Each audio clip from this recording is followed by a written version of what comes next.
So we talked about transportation on the ground. We talked about transportation in the air. I'm going to take you to space and talk to you about our spacecraft that's currently flying and orbiting the Earth using a new space propulsion technique called solar sailing. We'll talk a little bit about what solar sailing is, and then I'll talk to you about the story of Lightsail. And we'll eventually reach the surprise ending with pretty pictures. Okay, so I'm from the Planetary Society. The Planetary Society is the world's largest space interest group. We're a nonprofit based in Pasadena, California, but we have members in over 120 countries around the world.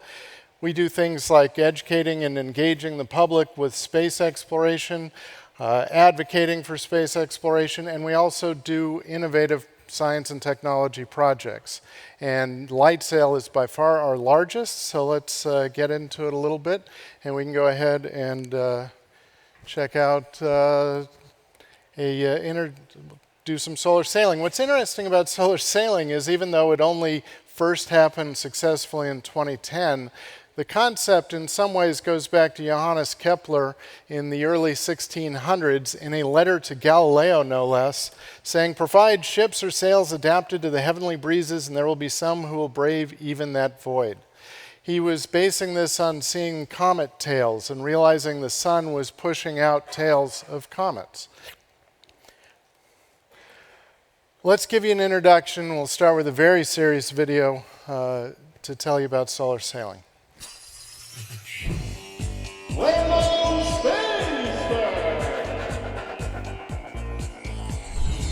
Although light does not have mass, it does carry momentum. It pushes on things. This is the principle behind solar sail spacecraft. Spacecraft pushed by light. I'm going to demonstrate this using this light and this solar sail spacecraft. Let me just get this thing turned on. All right.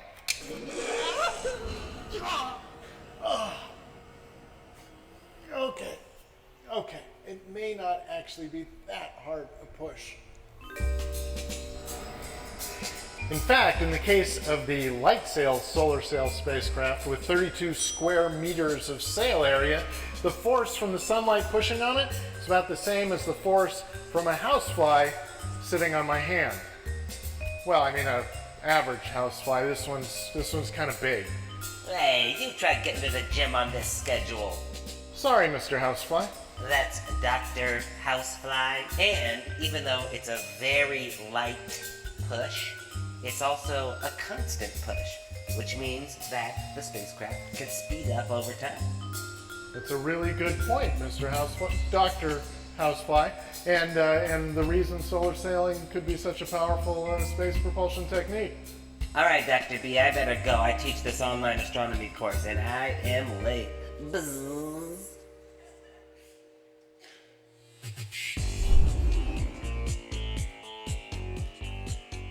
For more about Lightsail, visit us online. All right, so that goofy guy and Dr. Housefly had the basic concepts of solar sailing. Light carries energy and momentum that can be transferred. So light is pushing on you right now, a lot more on me with the spotlights, but it's a tiny, tiny, tiny push. And other effects on Earth overwhelm it, even light dust currents. But this radiation pressure or light pressure becomes significant in the vacuum or near vacuum of space.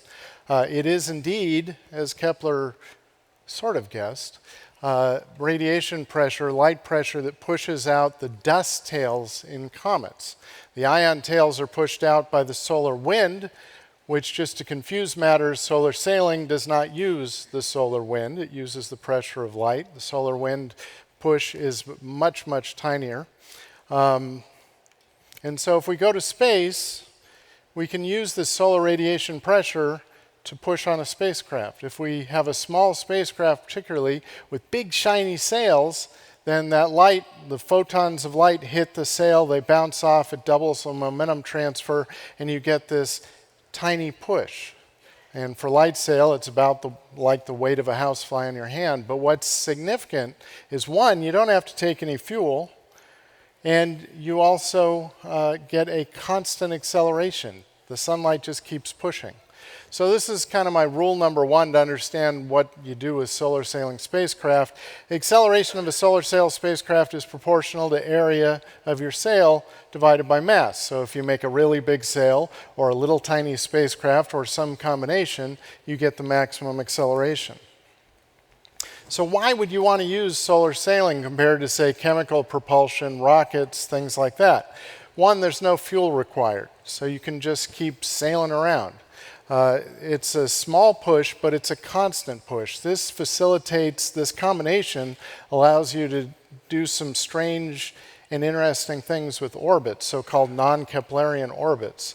And that allows you to balance forces. For example, one application of solar sailing might be a solar weather monitoring spacecraft. Right now we have spacecraft that detect solar storms coming at us, but they're limited by a gravity balance point called the Lagrange point, L1, between the Earth and the Sun. If you have a solar sail with a constant acceleration, you can actually balance it closer to the Sun, giving more warning before solar storms hit and affect things like power grids and spacecraft orbiting the Earth. You can also conceptually use lasers or creative orbits with the Sun to get to very high speeds to explore the outer solar system, or even someday in the future do interstellar flight.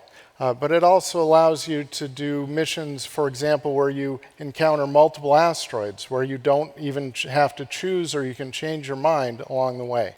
So that's why we care. So the Planetary Society tried to fly the very first solar sail mission in 2005, Cosmos 1, and the rocket failed. So we ended up exploring the Barents Sea rather than space.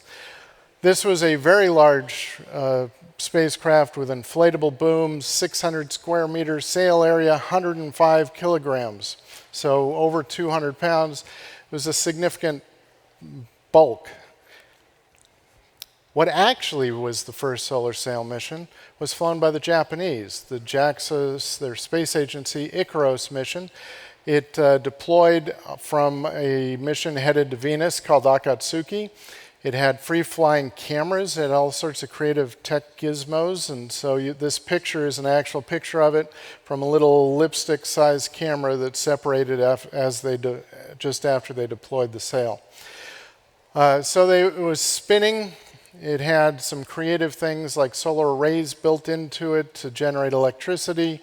It had creative folding, but it was 196 square meters and 307 kilograms. Well, this is relative to what I'm going to talk about. Our spacecraft is 5 kilograms. And remember, low mass is good. Meanwhile, what else was happening in the space world was the development of so-called CubeSats. These standardized spacecraft that were as small as 4 inches by 4 inches by 4 inches, or 10 centimeters on a side, forming a one unit CubeSat. And they became very popular. They're very popular, a lot of them flying now in Earth orbit, often by universities, also agencies around the world. But they lack the ability or much flexibility in going interplanetary. They lack a propulsion technique, and they're so small that the good news is you can piggyback on rockets launches that are headed, say, to other planets. The bad news is you either have to figure out a way to carry fuel or come up with a propulsion technique not involving fuel. One other thing that was happening was NASA tried a so-called drag sail. And in addition to using sails for propulsion, you can also use them in low Earth orbit to deorbit a spacecraft, use the atmospheric drag. And they flew NanoSail D2. It was 10 square meters, 4 kilograms, and it had a delayed deployment. It got stuck, but then it popped out the sail. But it didn't do anything more than pop out the sail. So we took a new direction in the Planetary Society. We decided to try to fly the first controlled solar sail in a CubeSat, in a small spacecraft, to hopefully open up the future of space propulsion for small spacecraft. So here's the nutshell of the Lightsail program. Our main goal has been to demonstrate controlled solar sailing in a CubeSat. And by doing so, and just in general, to raise the public profile and technical profile of solar sailing, get it adopted by bigger entities, NASA, other agencies, and then learn and share the results. And of course, what's part of our mission all the time is excite the public. By the way, speaking of excitement, you may notice and think my right hand is very nervous. It's actually just really excited about solar sailing. I don't know why the left isn't, but developed and flown by so Lightsail is interesting for the reasons I mentioned, but also because it's developed and flown by an independent, nonprofit, international organization, the Planetary Society. It is completely and totally, solely supported by tens of thousands of citizens. About 50,000 people have contributed to the $7 million price tag in the end for our 2 missions I'll talk about. Of course, the first thing you want to do with your spacecraft is compare it to a loaf of bread. So here's an engineering model, not a flight model. Next to a loaf of bread, to give you an idea, that is the entire scale of the spacecraft. It is a 3U. It is 3 of those 10-centimeter cubes next to each other. Here's a still frame, which obviously is a computer rendering, but gives you an idea of the scale of the sail once it's deployed at 32 square meters. It's about the size of a boxing ring. So we got an opportunity. It's hard to get a launch high up in the atmosphere, or at least if you're trying to get a free launch. I know what you're thinking. There's no such thing as a free launch. And at some level, that is true, depending on what you have to do. We took the opportunity to fly to roughly a space station altitude, 300 or 400 kilometers, a couple hundred miles above Earth, knowing that as soon as we pop the sail out, even though we think of that as space, there's still so much atmosphere that it would drag the sail back down in a week to 2 weeks period. But we felt we could get a launch earlier that way. We launched on Atlas V in May of 2015, and then we were able to test the spacecraft and systems. So this is what the spacecraft looks like. It's got the sail down in the lower portion as shown here, a little antenna that pops out on the bottom. It has all the avionics, the electronics, computer in that upper portion, and is covered in solar cells for energy power generation. After we're in space, we open the solar panels, and that exposes 2 cameras that have fisheye lenses, and also exposes the sail and the motor mechanism you can see at the bottom that deploys the sail. Once the sail is deployed, it looks like this. There are 4 booms that come out that are kind of like fancy tape measures, but they are pushed out by motor over about 2.5 to 3 minutes to deploy the sail. So we launched on Atlas V in 2015, and we got this picture of a deployed sail, made us pretty excited. And so basically we succeeded in what we wanted to do. We tested it out, but we learned a lot, which is another way of saying we had a whole bunch of issues, but we learned a lot, and that led towards Lightsail 2. We were named the AIAA, American Institute of Aeronautics and Astronauts Small Satellite Mission of the Year in 2015. So now on to Lightsail 2, what has been one of the main foci of my life for the last 4 years. Has a number of organizations involved. The Planetary Society, of course, Ecliptic Enterprises doing the integration, Cal Poly San Luis Obispo, about 3 hours south of here, and Purdue University, Boreal Space, NX Track, and also we have ground stations at Georgia Tech and Kauai Community College. So here's a less goofy video about the Planetary Society history of solar sailing that led to Lightsail 2. This was the new portions were filmed with our Chief Executive Officer, you might recognize, Bill Nye, the science guy, and were filmed shortly after the Lightsail 1 experience. This is an old dream, to sail in space with sunlight. Let's talk about this. This is interesting. Well, there's a just tremendously exciting prospect called solar sailing, which travels on the radiation and particles that come out of the sun. Now, this is a different way to get around. Hoist the big sail up and you use sunlight pressure to go around the solar system. Where you send up, maybe the whole thing folded and then carefully unfolded. I was in Carl Sagan's class 40 years ago, and he talked about solar sailing. The Planetary Society is a worldwide organization. And so we have finally, at the Planetary Society, realized this dream of flying through space with propulsion provided by nothing but sunlight. And it's possible through the support of our members. The Planetary Society, I'm very proud to say, is launching our Lightsail spacecraft.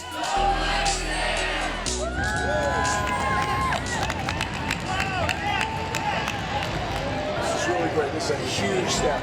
You could argue that the really hard part's yet ahead. This is the big test before we wrap it up, send it to the rocket, and then send it to space. In 2015, the Planetary Society flew Lightsail 1. It was a success, but it was a test flight. We're getting ready to fly Lightsail 2. This is not a test. This is space flight by sunlight. It takes you to where you want to go. It's a whole new kind of idea. So Lightsail 2, as a reminder, the goal of the Lightsail program, demonstrate controlled CubeSat solar sailing. How do we do that? We get a launch to a higher orbit, an Earth orbit, around 720 kilometers, and we demonstrate that we can change the orbit, that we can raise its apogee, raise its high point in the orbit through solar sailing. So let's overview the mission. So I'll narrate as we go through this. So we flew to space. This is after getting there on a SpaceX Falcon Heavy. This is inside the Georgia Tech built Prox-1 spacecraft, which was our ride on top of the SpaceX Falcon Heavy. And we deployed after 1 week inside the spacecraft, the pre-planned timer, or at least this is what we hope to do.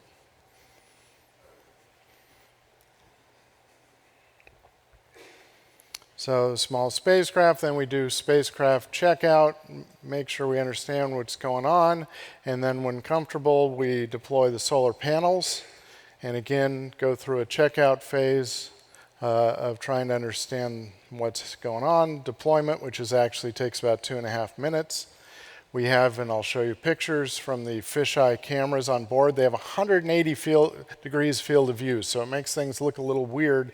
They're basically panoramic shots that are distorted towards the edges, but that way with 2 cameras we could see basically all of the sail.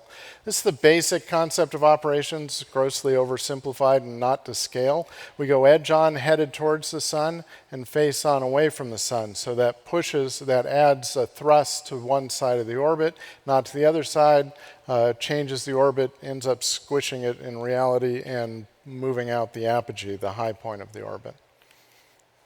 All right, so how did we get there?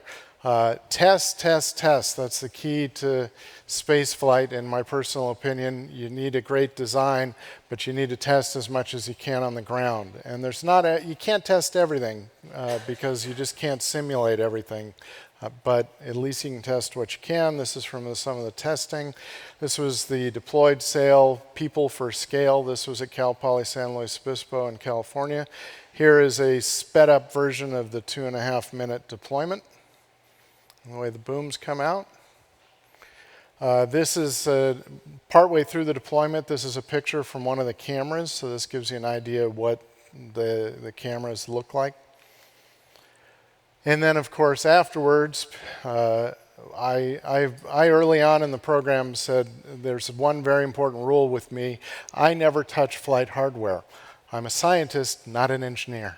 And so these are the engineers who do this amazing job of very carefully folding the sail to get each triangle into those little boxes. So this is where we're integrating the Lightsail 2, which is on the left, into basically a fancy jack-in-the-box. It's got a spring inside. It's called a P-Pod, developed by Cal Poly, Polysat, Pico Polysat orbital deployer. So you put it in there very carefully, you adjust everything.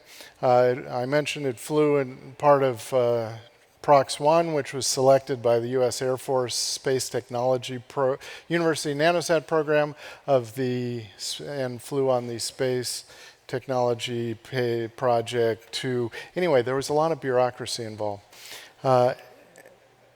Okay, here I am with the cute clean suit. So we put it in the P-pod, we delivered it to Air Force Research Laboratory in New Mexico. They integrated it when we thought we were launching, finally after years of delay, and then the launch was delayed again. So we brought the spacecraft back to Cal Poly, topped off its batteries periodically, but here it is actually integrated on the ring, on the rocket, on the launch vehicle, with an idea of where inside Prox 1 Lightsail 2 actually is. We launched on June 25th of 2019 on the third Falcon Heavy after years of uncertain delays, but we made it. Launch went very well. And then we waited. We waited tensely because we were just inside Prox 1 with no communications for a week. And this is the configuration we came out in, almost. The antenna pops out automatically after tens of minutes, and then it can begin transmitting. And so here is the sequence of pictures from upper left to lower right. Tense people in mission control, happy people when we saw the signal, really happy people with a graphical depiction of the Morse code signal it sends every 45 seconds. It transmits its FCC radio license in Morse code, and that's what we see. So what do you do when you get up in space? You take some pictures, but if you remember, the cameras are inside that little box, so what we're seeing is two different views of the gear at the top that is part of the motor that deploys the sail. And then we deployed the panels, and now we free up the cameras.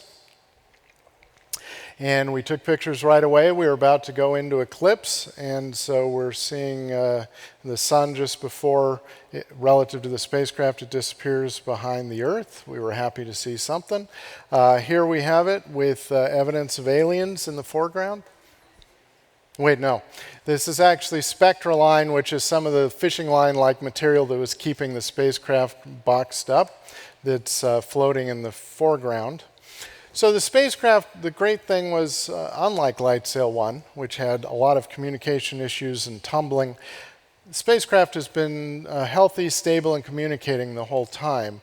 But we still had issues, particularly with the attitude, determination, and control, what turns and orients the spacecraft. So we were working on that, doing fixes, sending changes up to the spacecraft. Meanwhile, I was a big fan of taking pictures. So here we have a picture over the Caribbean, which is hard to tell because of the clouds, but if you look in the upper part of the image, sort of towards the right, there's a blue-green color. That's around the Bahamas. It's the blue-green color of the ocean. Eventually we got a nice picture of Mexico with the tip of Baja California, and there's still, some of the distortion has been taken out, but not all of it, so it still looks a little odd. But because we have this very wide angle, we're able to see the entire, what it looks like the entire globe. We're actually seeing a portion of the globe. Baja California, over on the right in the Pacific Ocean, and the Yucatan Peninsula with the pretty colored water around it, sun reflecting off the ocean. So meanwhile, back on Earth, we were doing testing using so-called bench-sat, which is pieces of spacecraft stuck to a piece of plastic and trying to simulate what we were seeing on the spacecraft. So then we had the key point of sail deployment. And here's a video about that. We're here at Cal Poly. We started off commanding the spacecraft, just making sure that we were talking with it, okay, that we had communication. They're transmitting now, Bill, and I guess we're at the center of the pass. Yeah. And then we set it to be ready to deploy on the next pass. And we did just that. We were able to send the commands and then watch as the motor count. So this is the rotation rate of the motor that deploys the sails out, that pushes the booms out. We were able to watch that change over time and get to the magic number of 135,000 rotations, which means that the booms have fully deployed. 135,786. Cell deployment complete. All right.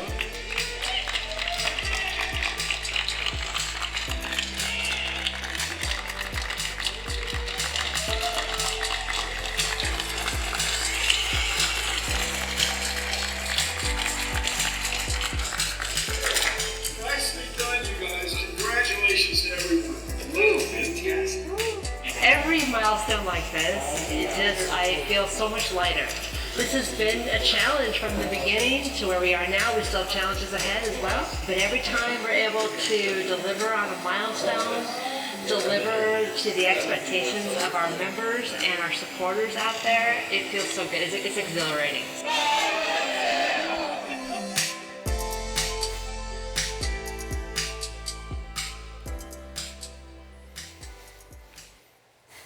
So we deployed, but what did it look like?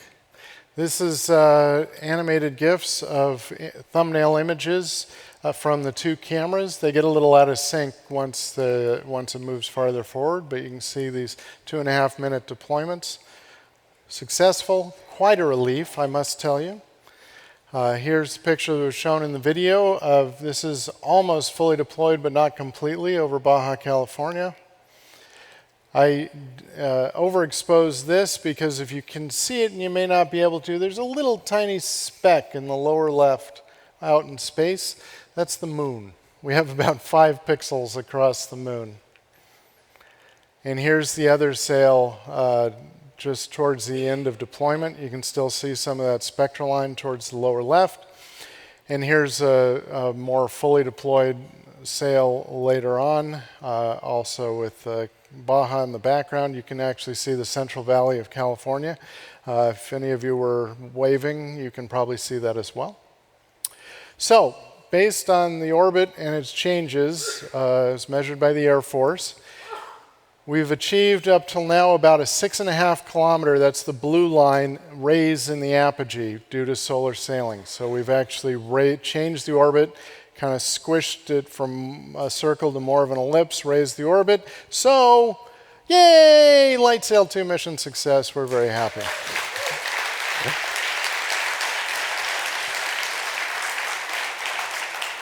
Thank you, we're excited. We're still operating. We deployed the sail on July 23rd. We're going to continue raising that apogee for as long as we can, continue to try to refine the spacecraft control, take and download images as we can, and then as we eventually, that low point, the perigee, will start dragging more and more in the atmosphere. So on some time scale that may be months, maybe a year or two, we will get dragged back down and burn up in the atmosphere. But in the process, we hope to actually test going face on, going edge on, learn a little bit more about the orbital dynamics for application to so-called drag sails to keep down orbital debris in space. And then the other big thing we're doing is things like this. Things like going to scientific and technical conferences. I just came back from one that just happened to be the International Symposium on Solar Sailing, which is every 2 years, but happened right as we were declaring mission success. That was in Germany. And then we'll share our information and publications with the public and also share with other missions, including, and this is, I think, one of the successes, not just Lightsail, but certainly it helped to have Lightsail going along, is that NASA now has 2 solar sail missions planned. The nearest term one is NEA-SCOUT, Near Earth Asteroid Scout, to launch on the first launch of the Space Launch System, probably in 2021. We'll go explore an asteroid. So just finish up here. So Lightsail 2 first small spacecraft propelled by sunlight alone. First crowd-funded experimental spacecraft tests a new method of propulsion. We had tens of thousands of people involved in this as donors and hundreds of thousands to millions watching and paying attention to the mission. First controlled solar sail flight in Earth orbit. And because it's a small mass in a big area, it's the highest performing solar sail to date. If you want more information, go to our website. Go to sail.planetary.org. We've got a mission control there where you can see where the spacecraft is right now. Learn more about the Planetary Society at planetary.org. Thank you all. I appreciate it. I'm very thankful to be invited to speak here. Have a great day. Thank you.